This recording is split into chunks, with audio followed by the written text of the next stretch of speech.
Sentence मैंने लिखे हैं, इन सेंटेंस को हम देखेंगे जर्मन में कैसे बोलते हैं। सेंटेंस प्रैक्टिस हम करते हैं ऑलमोस्ट एवरी डे, और एक दिन आपको वोकैब की वीडियो मिलती है, एक दिन सेंटेंस फॉर्मेशन की। तो कुछ सेंटेंस लिखे, इनसे हम ग्रामर भी सीखेंगे और वर्ड मीनिंग भी इंप्रूव करेंगे। डुअल पर्पस हमारा सॉल्व होगा। तो चलिए श्योर देखते हैं इन सेंटेंसेस को। देखिए पहला क्या लिखा है, कंपनी कोशिश कर रही है बिजली बचाने की। हम ऐसे भी लिख सकते हैं कंपनी बिजली बचाने की कोशिश कर रही है। तो कोशिश करना मतलब फिरजूखन, कोशिश करना। दूसरा देखो, हमने प्रॉब्लम के बारे में बहुत सोचा, सोचना, बहुत सोचना। यहाँ पे ये जो वर्ड मैं अंडरलाइन कर रहा हूँ, इनको हम देखेंगे, इन पे ज़्यादा ध्यान लगाना है। वह काम ढूंढने की कोशिश कर रहा है, कोशिश करना। उसे प्रतिदिन 50 रुपये घंटा मजदूरी मिलती है, मजदूरी 50 रुपये घंटा मजदूरी। ये कैसे लिखेंगे हम? मेरा ऑफिस में पहला दिन बहुत अच्छा था। ठीक है, मेरा ऑफिस में पहला दिन, पहला दिन, ये इंपॉर्टेंट है। जर्मन में इनको कैसे लिखते हैं ये हम सीखेंगे, इनको जर्मन में कैसे लिखते हैं। ठीक है, और हमारा target A1 A2 batch start हो चुका है, पढ़ रहे हो आप ऊपर, नीचे डिस्क्रिप्शन में लिंक है, जाके कांटेक्ट कर सकते हो direct. Target A1 A2 start हो गया, B1 अक्टूबर 1 से स्टार्ट होगा 8 बजे से 9 बजे तक। ठीक है, तो रजिस्ट्रेशन स्टार्ट हो गया। A1 A2 के भी नए बैच के रजिस्ट्रेशन स्टार्ट हो गए, बट अगर आपको ज्वाइन करना है ये वाला बैच तो क्लासेस काफ़ी हो गई हैं, 5-6 क्लासेस। अगर आपको लगता है कि हाँ आपको बेसिक्स थोड़ा सा आता है तो आप ज्वाइन कर सकते हो। बिल्कुल आप बिगिनर हो, कुछ भी नहीं आता है, फिर आप नए बैच का वेट करोगे। पूरी दुनिया से लोग ताजमहल देखने आते हैं, पूरी दुनिया से।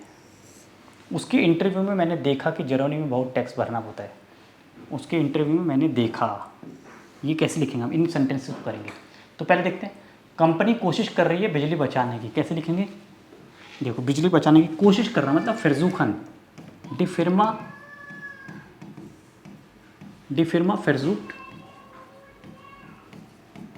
स्ट्रोम सुस्पारन। हाँ, स्ट्रोम सुस्पारन, बचाना मतलब स्पारन, सेव करना। तो ये सू प्लस इन्फिनेटिव है। यहाँ पे फिरजूखन वर्ब जो आएगी तो वहाँ पे सू प्लस इन्फिनेटिव बनता है, ये आपको समझना है। डी फिर्मा फिरजूट स्ट्रोम सुस्पारन, Ich versuche Deutsch zu lernen. Wir versuchen Deutsch zu sprechen. Er versucht einen Job zu finden. तो ये फिरजूखन कोशिश करना, जब हम कोशिश करते हैं किसी काम की, जो सेंटेंस है कोशिश, जो वर्ब है यहाँ पे फिरजूखन, इसके साथ हम सू प्लस इन्फिनेटिव लिखेंगे, मतलब सू के बाद लास्ट में वर्ब आएगा। फिरजूट को हम बस कॉन्जुगेट करेंगे। ठीक है, कुछ सेंटेंस आप भी बनाना। नेक्स्ट देखो, हमने प्रॉब्लम के बारे में बहुत सोचा, बहुत सोचा मतलब देखो, तो परफेक्ट में ये Wir haben über das Problem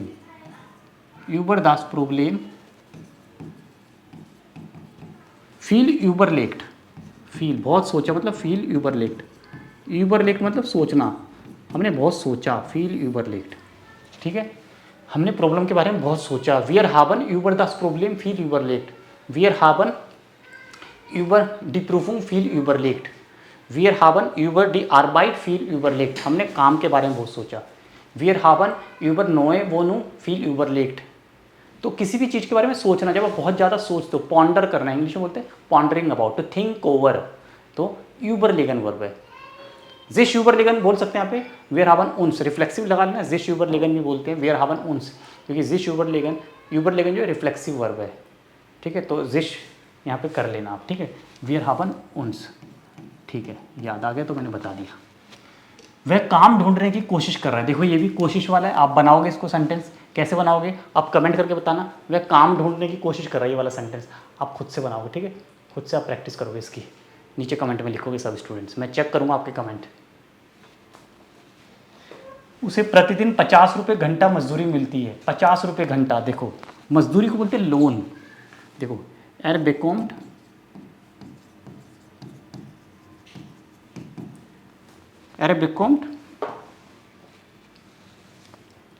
50 रुपयन pro स्टूंड, pro स्टूंड loan.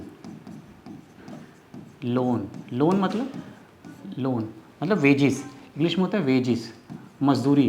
जब आप प्रतिदिन काम करते हो, प्रतिदिन काम के हिसाब से आपको पैसे मिलते हैं, मतलब you are not a permanent employee, you are not a confirmed employee. आपको सैलरी नहीं मिलती, आपको लोन मिलता है, वेजिस, लोन। ये LOHN, लोन मतलब वेजिस, जर्मन में लोन बोलते हैं, वेजिस मिलना, मजदूरी, दिहाड़ी मजदूर। ठीक है, जिनको दिहाड़ी मिलती है, मजदूरी, तो घंटे के हिसाब से पैसे होते हैं। तो प्रो स्टूडेंट लोन एर बेकॉम्ड 50 रुपयन प्रो स्टूडेंट लोन, ठीक है, मतलब उसको घंटे के हिसाब से मजदूरी मिलती है, लोन बोलते हैं इसको, LOHN, ठीक है। मेरा ऑफिस में पहला दिन बहुत अच्छा था, पहला दिन देखो तो कैसे लिखेंगे, माइन एस्टर टाक वार थॉल im ब्यूरो या ज़ेर गुट im ब्यूरो, ठीक है। माइन एस्टर टाक, टॉल बहुत अच्छा था, टॉल लिख दिया मैंने, आप लिख सकते हो जूपर, माइन एस्टर टाक वार जूपर im ब्यूरो, माइन एस्टर टाक वार ausgezeichnet im ब्यूरो, ज़ेर गुट im bureau, okay, hervorragend im bureau. तो कोई भी आप एडजेक्टिव लिख सकते हो जिसकी डिग्री बहुत ज़्यादा है। हम यहाँ पे ये बताना चाह रहे हैं कि बहुत अच्छा था, अद्भुत था, आउटस्टैंडिंग था, तो इसके लिए अलग अलग एडजेक्टिव हम लिख सकते हैं। तो माइन एस्टर टाग, मेरा पहला दिन, ये नोमिनेटिव सेंटेंस है, डेयर टाग होता है तो इसलिए ER एंडिंग है, माइन एस्टर टाग। अगर मैं लिखता मेरा पहला हफ्ता तो माइने एस्टे वोख, मेरा पहला वीक, या मैं लिखता मेरा पहला महीना ऑफिस में बहुत अच्छा गुजरा तो माइन एस्टर मोनाट, तो यहाँ पे ER एंडिंग आएगी नाउन के हिसाब से। टाग का आर्टिकल डेयर होता है, ठीक है, इसलिए यहाँ पे ER एंडिंग आएगी, ठीक है, ध्यान रखना। तो यहाँ पे माइन जो है आइन की तरह काम कर रहा है, इनडेफिनिट की तरह, इसलिए यहाँ पे ER एंडिंग आएगी। ये आप केस स्टडी पढ़ सकते हो, मैंने एडजेक्टिव एंडिंग में पढ़ाया हुआ है, नॉमिनेटिव केस में एडजेक्टिव एंडिंग कैसी होती है, मेरे चैनल पे वीडियो सर्च करोगे आप एडजेक्टिव एंडिंग, ठीक है, तो आपको बहुत सारे वीडियोस मिलेंगे। पूरी दुनिया में से लोग ताजमहल देखने आते हैं, पूरी दुनिया से, देखो आउस डेयर गांजन वेल्ट, मतलब पूरी दुनिया से, ये एक वर्ड है, आउस डेयर गांजन वेल्ट। कॉमन डी टूरिस्टन, टूरिस्ट भी लिख सकते हैं, लोग आते हैं मतलब टूरिस्ट आते हैं, हम टूरिस्ट यहाँ पे लिख सकते हैं, कॉमन डी टूरिस्टन। ताजमहल सुजेयन, ये मैंने शॉर्ट में लिखा है T फॉर ताजमहल। उमसू स्ट्रक्चर है यहाँ पे, ध्यान दो कि उमसू मतलब किस पर्पस से आते हैं टूरिस्ट पूरी दुनिया से। पर्पस क्या है, ताजमहल को देखना, ताजमहल को विजिट करना, एक पर्यटन स्थल है, टूरिस्ट प्लेस है, साइट सीइंग है। सो aus der ganzen Welt kommen die Touristen, kommen die Menschen, kommen die Besucher, kommen die Leute, okay, Taj Mahal zu sehen. In order to see the Taj Mahal, people come from across the globe, people come from the whole world. तो ये sentence बनेगा, okay. aus der ganzen Welt means from the whole world, across the globe बोलते हैं, पूरी दुनिया, पूरे जहाँ भर से लोग आते हैं ताजमहल को देखने, तो aus der ganzen Welt, ये आपको पढ़ना है, ये स्ट्रक्चर से, ये फिक्स है, आपको इनको एज इट इज लर्न करना पूरा, आउस डेयर गांजन वेल्ट। और इस तरह से और भी सेंटेंस नीचे कमेंट भी बनाओगे। बहुत सारे स्टूडेंट्स हैं जो डेली सेंटेंस बनाते हैं, मैं उनके करेक्शन करके हट देता हूँ, ठीक है, सही करता हूँ। थोड़ी मिस्टेक्स होती हैं, थोड़ी बहुत मिस्टेक मैं इग्नोर करता हूँ, बट हाँ अगर बहुत ज़्यादा गलत होता है तो मैं उसको करेक्ट भी कर देता हूँ, तो आप ज़रूर लिखना। उसके इंटरव्यू में मैंने देखा कि जर्मनी में बहुत टैक्स भरना होता है, उसके इंटरव्यू में मैंने देखा। देखो मैं इसको पूरा इरेज करूँगा मैं, क्योंकि स्पेस कम है यहाँ पे, ठीक है, पूरा इरेज करूँगा मैं, फिर हम लिखेंगे। उसके इंटरव्यू में मैंने देखा कि जर्मनी में बहुत टैक्स भरना पड़ता है, तो कैसे लिखेंगे, देखो देखो, इन जाइनम इंटरव्यू